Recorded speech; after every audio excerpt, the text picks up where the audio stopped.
Guys, welcome back to another video. My name is Callum. I like to talk about films, music, pretty much anything media related, and I'm going to do a pretty big Blu-ray 4K update.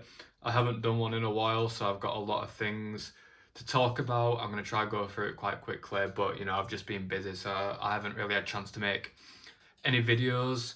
But I've got somewhat of a free now, so I decided, you know what, I'm going to sacrifice 20 minutes of my life and talk about some pieces of plastic. 4 Blu-rays and then about 100 4Ks to show you, so I'm just going to be quite brief with some of them. Some of these have featured in, I think, the October vlog, which I haven't given up doing. I just kind of forgot to record over December just because I've been so busy, so that was kind of a failed experiment. But we move on with life, we grow, we mature as people, you know what I mean. Saint Maud, which I believe I just picked up because it was like $4.99 with some other purchase, and I've heard good things about it, so me and my girlfriend gave it a watch and I really liked it. It's definitely not the type of Halloween film we were expecting.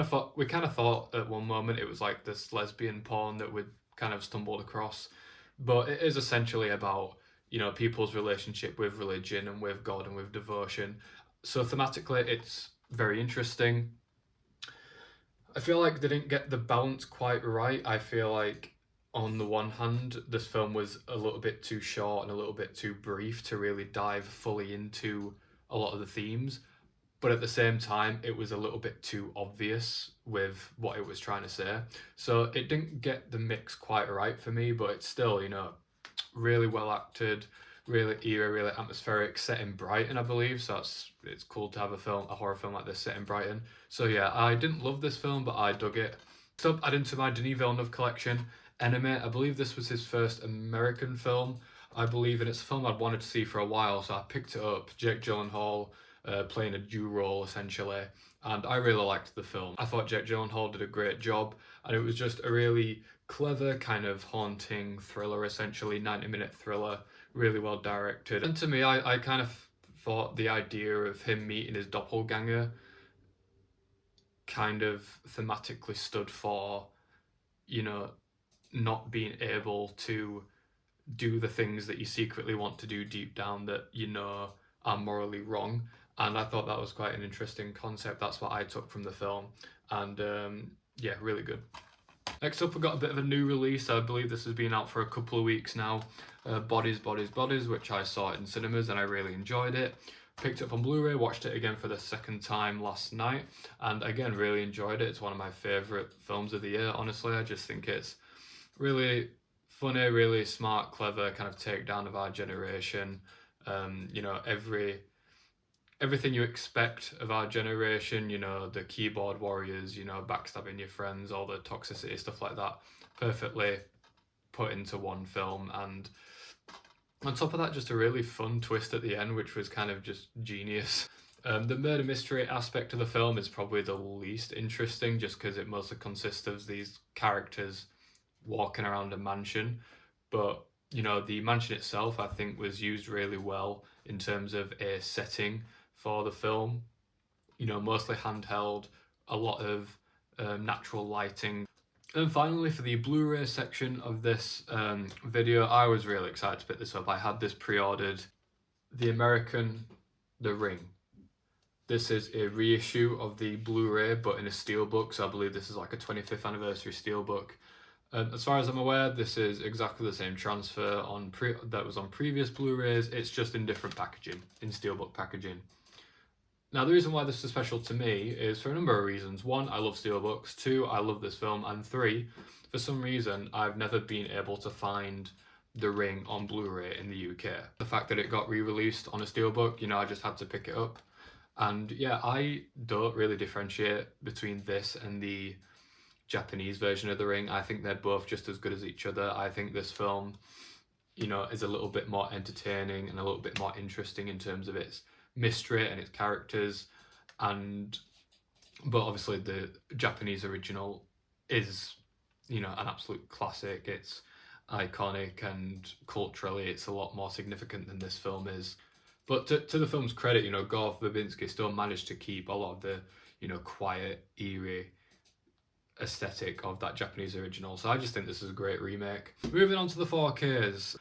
New release, this has been out for maybe a month now. They only had one left. They had the standard edition, then they had this special version, which I'm going to show you now, and they only had one left, and it was kind of hiding, so I'm glad that I was able to find it. Jordan Peele's Nope.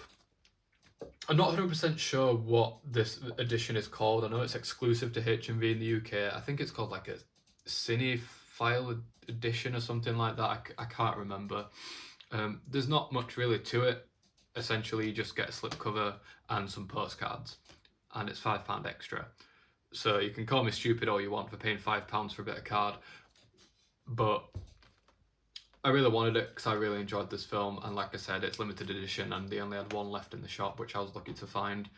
So yeah, I haven't watched this film entirely on 4K. I watched little pieces of it. I watched some of the IMAX scenes to just kind of see how the transfer and the sound is, and I will say that the sound itself is incredible on this release. You know, this film has one of the best sound designs of any film I've ever seen anyway, and it does sound great on 4K.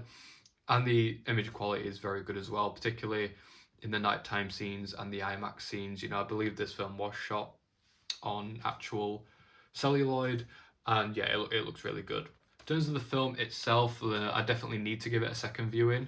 I remember the first time I saw this, I really loved it, but despite that, I felt it was a little bit exhausting. Not that it's a really long film, it's only about 2 hours long, but it felt a lot longer than it was. Jordan Peele, you know, does a great job of setting up atmosphere, setting up suspense with these set pieces, which are all really, really great.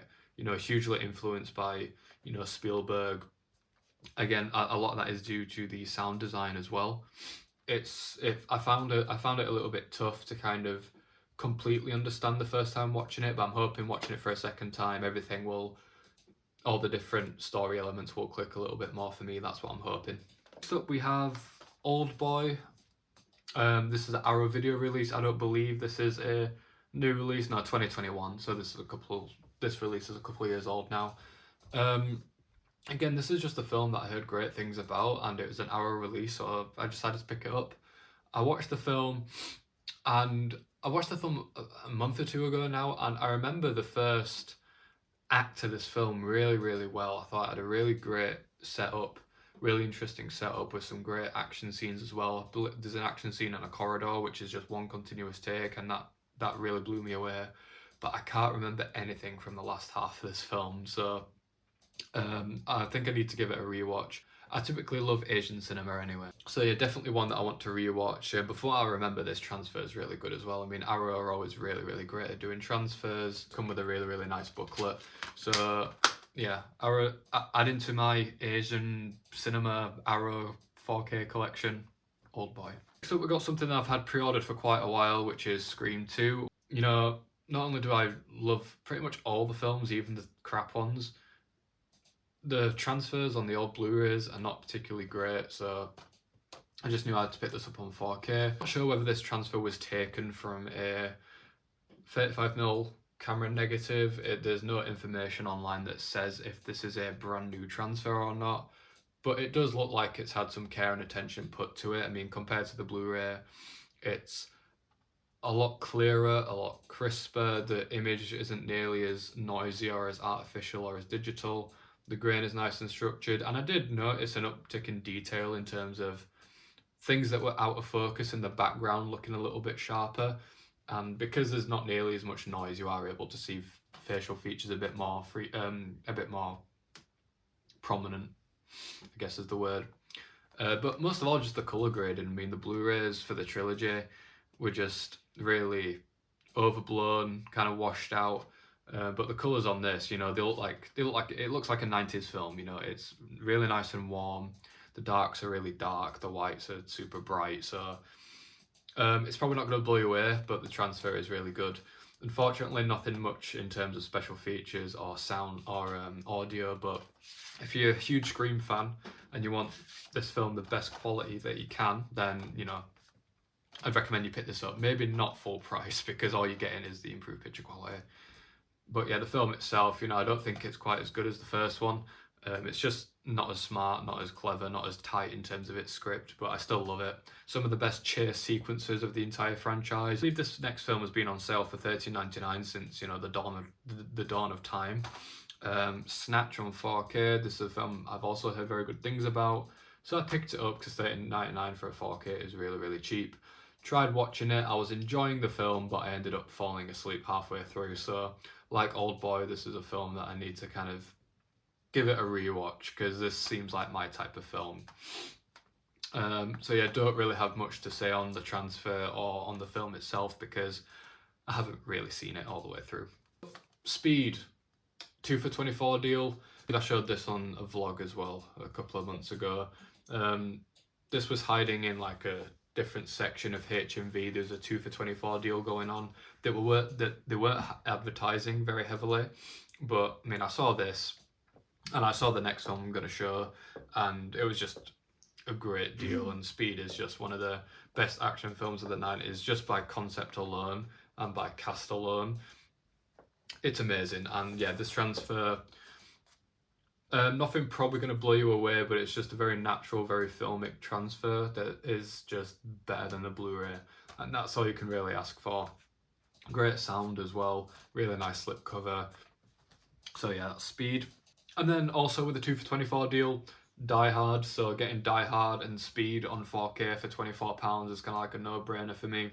Rewatching this film, actually, I actually really liked a lot of the quieter moments with John and the cop that he's talking to outside the building. I think this film actually has more, not emotional weight, but it has more personality and humanity going on to it than what's just on the surface. I remember not being blown away by this transfer. I think the film itself, it's quite soft. That's just the way it's photographed. It's just quite a soft film. And it's very warm as well. Like, there's a lot of oranges in this transfer. So I have no doubt that this is the best the film has ever looked, and I have no doubt that this is, you know, as close to the 35mm reels that you're gonna get. But it's just not a transfer that I found to be overly impressive. But Tim Burton's Batman on 4K, I put off getting this for the longest time because I remember seeing this transfer in cinemas a few years ago and being kind of put off by how blue it looks. You know, just how teal everything looked, and also the new sound design. Watching this transfer at home, I actually quite liked it. I didn't find it to be nearly as distracting as what it was in the cinema. At home, on my fairly cheap 4K TV, I felt it looked really good and a lot better than the Blu-ray. There was definitely a lot of teal, a lot of blue, especially in the nighttime scenes. A lot of it, you know, is not how the film is supposed to look, but it wasn't quite as aggressive as what I remembered it being in the cinema. So I don't know, I'm still not huge on the colour grading, but it is well done, and you know, it's not as quite as aggressive as I remember it being. The blacks are still really good, the highlights are still really good. Contrast is a bit blown out in places, but you know, maybe if I had a better TV, a better system, this would probably look a little bit better.